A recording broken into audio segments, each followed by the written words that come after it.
nationalism sagat pagi wakalon si lakanda NSNIM gi issue sina moina naga nationalism je sagat na bonar padagi toan ba furup ki nationalism yam laina sagat pangam grabra hai bese sagalak pra hai bese yam chaw question ne ko khoi han leiram daba pot mayam am pokle eba hoji ko masi hoji kuki pokle pangan gi pokle maitai gi manung da maitai pokle salai pokle adui manung da amu sagai pokle yam pokle eba hoji te ko hoji manung da hoji meritorious award pi bada lekai gi club na piram made hendokta sagai gi meritorious award pi club ne ko koi sagai je mayam marakta khwai gi best sagai oina ba mirak tin bada khoi ngang sing na khwai phana ba na tawna bane hojik se ko aduna sigi system jidi ngasagi kai hani inner instinct se manung da khoi se manung gi wakalon da khoi se manipuri amani na phawning bai wakalon se khoi da leitre hojik se samna bada paumai su naga ne hainingi then akhoi gi hojiki rongmai naga ne hainingi then akhoi gi kano se mau gi asai gi chinau sing se naga ne hainingi ai manipuri paumai ne haining de ai manipuri kano ni maram gi ni manipuri aduni adani haining de even maitai bauda akhoi maitai ni haining e bojik se ko maitai ji we do not some of the friends haitare ko and organizations do not want to call ourselves manipuri si am clear wise ko akhoi isa na isa je manipuri ni haining bi wakalon je hujik leitre ba akhoi hana leirami si akhoi as a manipuri oina defend tawram mane manipur se ko now we plan to defend Manipur as a Meitei, as a Rongmai, as a Naga. Aduna strategy is changed. Talk about Yadavagi states. Ma Hosila Eva, Sidela Ego, Cookie Mertazuni. Nasagi 2012 ta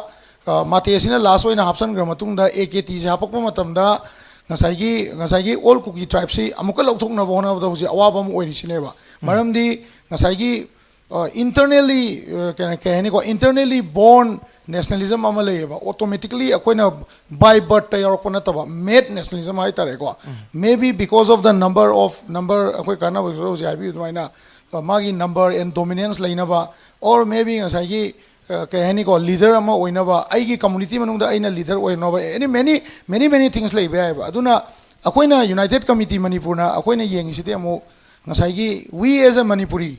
mayam se akoi manipuri nagani manipuri tangkhulni manipuri paumwaini manipuri kabuini ase kamaina hael kana chahi yankhai ngasi dei chahi yankhai matungda akoi economically socially politically akoi binding se kamai legedage haibasine ba akoi yangai sina aduna mayam gi political kenosiga thought singsiga akoi gi leiba wakalon singja kitang khara khenare ba ko sima thamjage aduga ani subuda aina thamjani se kaino haiganda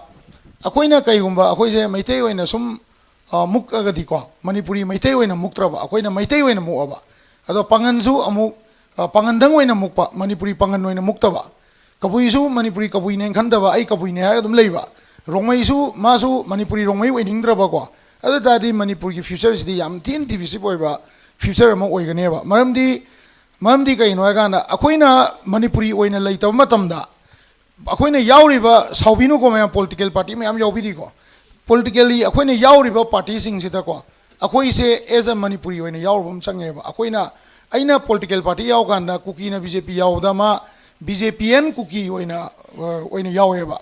akoi meitei marakta su BJP party Congress party any party se my party yaw ganda ai se exclusively manipuri ama oina yawraga manipuri gi khuttu thindoga manipuri gi khutto adagi su lamtholak pa changeba hojik pauda manipuri gi khutse manungda tamo Shanta da muk laksage tamo Shanta da muk aina lakningi bagi maram se hojik nainari bi susika kitang relate tawning bodune tamo Shanta ek United Committee Manipur UCM ki Secretary General ai taram noksage loina hojik pauda lakriba anuba prominent personality mayam se taram noksage sangnai raba social activist tamo Kapur taram noksari All Manipur Bar Association ki hana ki president advocate Pitom Samaite ayozatom sabu taram noksage loina advocate Chandra Kumar ai dapi variable taram noksari kai khunu buchari Communist Party of India Marxist ki state secretary Kaka Shanta Catherine Shanta busu taram noksari kai khunu buchari thagachari ai ta Shanta da ina laksani bu hangsi ngasai koi ni sidar naina ki bada yam maru oiba contestation ama lei ozamai bona haibani aikoi naga su naga ka ki exclusive oiba wangang phom thokte chamanana maitai su bangal su kuki su every single community in Manipur si exclusive over political interest yumphom oiba wafam sing ngang oidobani madugi muhutta idea of Manipur yumphom oiba wafam oina nganggadabani habagi wafam sine laise and sigi pochi kitang thugairaga nainarapu matamda ai kakana bage sorga aikoi tamo Rajendra ga anina pukhalakwa wafam sidana issues mayam leiri I high issues makaisi address tawdabanina magi kangluk ki oiba wafam mayam ngang bagi maram atum leigani deprivation lay marginalization lay within state setup sida lay community mayam in infrastructure ragi horaga in the field of education the healthcare the public benefit mayam the si mayam se phangdabagi atuki deprivation mayam se alienation gi sense ama power lay adu mogi oiba political aspiration mayam laknabagi masitagi maru hunbani habagi ofam ni somehow amu boire issue mayam ama address tawduna ekhoi masen ama to oibagi apunba kholaw mo lawrk pasing gamoi habagi ofam ni tamsada kai having Maktada Exin Biriba politician mayam the activists sing then ate mayam Kangai mayam Quaipunong Puikai Kunavam the Kurumzari. Once again a very happy new year. I site the Haitareko, Koi Wakalonze, man of the Ambaloi Manego, Tawutabu, Aina Karana Hawaiba, Hydra, Aduga, entrepreneur Amasuiba, Aduga, Adui Matakamo, United Committee, Umbo, and I Sanamagi Secretary Puzin, Vision Zakatan Kenale Mayanga. Kenabasi, I come Kene, no, I Tamzagego. Hoigi Huzi, Lady Halaman Mayam Sina, Nasibauda, Putarakumatamdako, Akogi Manipurgi, Legacy Putarakumatamda, 2,000-year-old plus history say Akoi, Maningom the Yoina, Tigalakutong Tawego, Akoin Kitang, Mamangom, Saning Haitare. Maningom the Tigalak Highway today, as I get Koi Laminarami, Koismina, Werambani, Si, Werambani, Shidagisi, Toklaini, Adom the Yam Nainare, Adubo, future the Akoi Kitang futuristic Waina, Akoi 2050 the Akoi Manipur say, Kari Ogadage, Nasagi, Huzikla impact Mayam, some have the Manipur da can say, Koiki Kahani, nationalism Sagat Pagi, Wakalonzi Lakanda, NSN IMG issues in Amoina Naga nationalism, just Sagatna owner Padagi, Tuan Bufuruki, nationalism, Yam Lina, Sakatpangam Grabra, I was a Sakalakra, I was a Yam Saw question, Wakoyan Ladam Daba, Port Mayam Pokle Eva Hosico, Masi Hosikuki Pole, Pangangi Pole, Maitegi Manunda, Maitei Pole, Salai Pole, Adu Manunda Amu, Sagai Pole, Yam Pokle Hosik, Manunda, Hosi. Meritorious award people the Lekai club na pyramid and doctor Sagai meritorious award club nego. Koi Sagai je Maya Marakta quite best Sagai whenever Mirakin with a quite answering a quite panabana toner of Neusiko. Aduna Sigi systems the Nasagi Kahani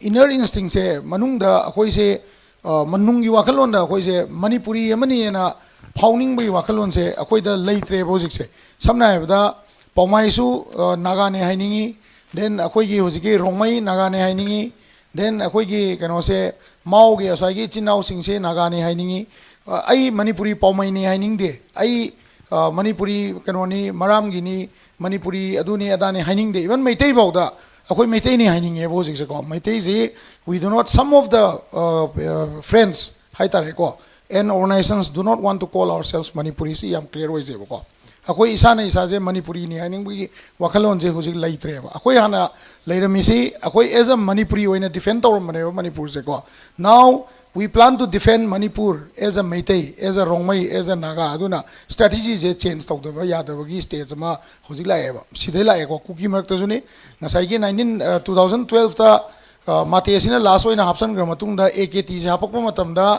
Nasagi all cookie tribes see Amuka Lokna one of those Awabam or Sineva. Maramdi Nasagi internally internally born nationalism Amaleva automatically a kind of by birth Tayaroponataba made nationalism Haitarego. Maybe because of the number Aquakana was Magi number and dominance Lainava or maybe Nasagi Kahani ko leader ama oinaba aigi community manungda aina leader oinaba any many things like aduna akoina United Committee Manipur na akoina yengisite amo ngasai we as a Manipuri mayam se akoi Manipuri Nagani Manipuri Tangkhulni Manipuri Paumwaini Manipuri Kabuini ase kamaina hailakana chahi yankai ngasidei chahi yankai matungda akoi economically socially politically akoi binding se kamai legedage haibasine akoi yengaisina aduna Mayamgi political Kenosiga thoughts Singa, Akoigi, Lady Wakalon Singa, Kitang Karkanare, Sima Tamzage, Aduga, ꯑꯅꯤꯁꯨꯕꯗ ꯑꯩꯅ ꯊꯝꯖꯅꯤꯡꯉꯤꯁꯤ ꯀꯩꯅꯣ ꯍꯥꯏꯀꯥꯟꯗ ꯑꯩꯈꯣꯏꯅ ꯀꯩꯒꯨꯝꯕ ꯑꯩꯈꯣꯏꯁꯦ ꯃꯩꯇꯩ ꯑꯣꯏꯅ ꯁꯨꯝ ꯃꯨꯛꯑꯒꯗꯤꯀꯣ ꯃꯅꯤꯄꯨꯔꯤ ꯃꯩꯇꯩ ꯑꯣꯏꯅ ꯃꯨꯛꯇ꯭ꯔꯕ ꯑꯩꯈꯣꯏꯅ ꯃꯩꯇꯩ ꯑꯣꯏꯅ ꯃꯨꯛꯑꯕ ꯑꯗꯣ ꯄꯥꯉꯟꯁꯨ ꯑꯃꯨꯛ ꯄꯥꯉꯟꯗꯪ ꯑꯣꯏꯅ ꯃꯨꯛꯄ ꯃꯅꯤꯄꯨꯔꯤ ꯄꯥꯉꯟ ꯑꯣꯏꯅ ꯃꯨꯛꯇꯕ ꯀꯕꯨꯏꯁꯨ ꯃꯅꯤꯄꯨꯔꯤ ꯀꯕꯨꯏꯅꯦ ꯈꯟꯗꯕ ꯑꯩ ꯀꯕꯨꯏꯅꯦ ꯍꯥꯏꯔꯒ ꯑꯗꯨꯝ ꯂꯩꯕ ꯔꯣꯡꯃꯩꯁꯨ ꯃꯥꯁꯨ ꯃꯅꯤꯄꯨꯔꯤ ꯔꯣꯡꯃꯩ ꯑꯣꯏꯅꯤꯡꯗ꯭ꯔꯕꯀꯣ ꯑꯗꯨ ꯇꯥꯔꯗꯤ ꯃꯅꯤꯄꯨꯔꯒꯤ ꯐ꯭ꯌꯨꯆꯔꯁꯤꯗꯤ ꯌꯥꯝ ꯊꯤꯅ ꯗꯤꯚꯤꯁꯤꯞ ꯑꯣꯏꯕ ꯐ꯭ꯌꯨꯆꯔ ꯑꯃ ꯑꯣꯏꯒꯅꯦꯕ ꯃꯔꯝꯗꯤ ꯀꯩꯅꯣ ꯍꯥꯏꯀꯥꯟꯗ ꯑꯩꯈꯣꯏꯅ ꯃꯅꯤꯄꯨꯔꯤ ꯑꯣꯏꯅ ꯂꯩꯇꯕ ꯃꯇꯝꯗ ꯑꯩꯈꯣꯏꯅ ꯌꯥꯎꯔꯤꯕ ꯁꯥꯎꯕꯤꯅꯨꯀꯣ ꯃꯌꯥꯝ ꯄꯣꯂꯤꯇꯤꯀꯦꯜ ꯄꯥꯔꯇꯤ ꯃꯌꯥꯝ ꯌꯥꯎꯕꯤꯔꯤꯀꯣ ꯄꯣꯂꯤꯇꯤꯀꯦꯜꯂꯤ ꯑꯩꯈꯣꯏꯅ ꯌꯥꯎꯔꯤꯕ ꯄꯥꯔꯇꯤꯁꯤꯡꯁꯤꯗꯀꯣ ꯑꯩꯈꯣꯏꯁꯦ ꯑꯦꯖ ꯑ ꯃꯅꯤꯄꯨꯔꯤ ꯑꯣꯏꯅ ꯌꯥꯎꯔꯨꯕ ꯑꯃ ꯆꯪꯉꯦꯕ ꯑꯩꯅ ꯄꯣꯂꯤꯇꯤꯀꯦꯜ ꯄꯥꯔꯇꯤ ꯌꯥꯎꯀꯥꯟꯗ ꯀꯨꯀꯤꯅ ꯕꯤꯖꯦꯄꯤ ꯌꯥꯎꯕꯗ ꯃꯥ ꯕꯤꯖꯦꯄꯤꯌꯟ ꯀꯨꯀꯤ ꯑꯣꯏꯅ ꯌꯥꯎꯋꯦꯕ ꯑꯩꯈꯣꯏꯒꯤ ꯃꯩꯇꯩ ꯃꯔꯛꯇꯁꯨ ꯕꯤꯖꯦꯄꯤ ꯄꯥꯔꯇꯤ ꯀꯣꯡꯒ꯭ꯔꯦꯁ ꯄꯥꯔꯇꯤ ꯑꯦꯅꯤ ꯄꯥꯔꯇꯤꯁꯦ ꯃꯥꯏ ꯄꯥꯔꯇꯤ ꯌꯥꯎꯀꯥꯟꯗ ꯑꯩꯁꯦ ꯑꯦꯛꯁꯀ꯭ꯂꯨꯁꯤꯚꯂꯤ ꯃꯅꯤꯄꯨꯔꯤ ꯑꯃ ꯑꯣꯏꯅ ꯌꯥꯎꯔꯒ ꯃꯅꯤꯄꯨꯔꯤꯒꯤ ꯈꯨꯠꯇꯨ ꯊꯤꯟꯗꯣꯛꯑꯒ ꯃꯅꯤꯄꯨꯔꯤꯒꯤ ꯈꯨꯠꯇꯣ ꯑꯥꯗꯒꯤꯁꯨ ꯂꯥꯝꯊꯣꯛꯍꯜꯂꯛꯄ ꯑꯃ ꯆꯪꯉꯦꯕ ꯍꯧꯖꯤꯛꯐꯥꯎꯗ ꯃꯅꯤꯄꯨꯔꯤꯒꯤ ꯈꯨꯠꯁꯦ ꯃꯅꯨꯡꯗ ꯇꯨꯃꯤꯟꯅ ꯂꯥꯝꯅꯔꯝꯕꯗꯤ ꯌꯥꯏ ꯇꯧꯕꯗꯣ ꯃꯄꯥꯟꯗꯗꯤ ꯈꯨꯠ ꯄꯥꯏꯅꯔꯒ ꯂꯦꯞꯃꯤꯟꯅꯕ ꯉꯝꯕꯒꯤ ꯁꯛꯇꯤꯁꯦ ꯍꯧꯖꯤꯛꯐꯥꯎ ꯂꯩꯇ꯭ꯔꯤꯕ ꯁꯤꯅ ꯃꯔꯝ ꯑꯣꯏꯔꯀꯥꯟꯗ ꯌꯥꯔꯣꯏ ꯍꯥꯏꯕ powerful statement.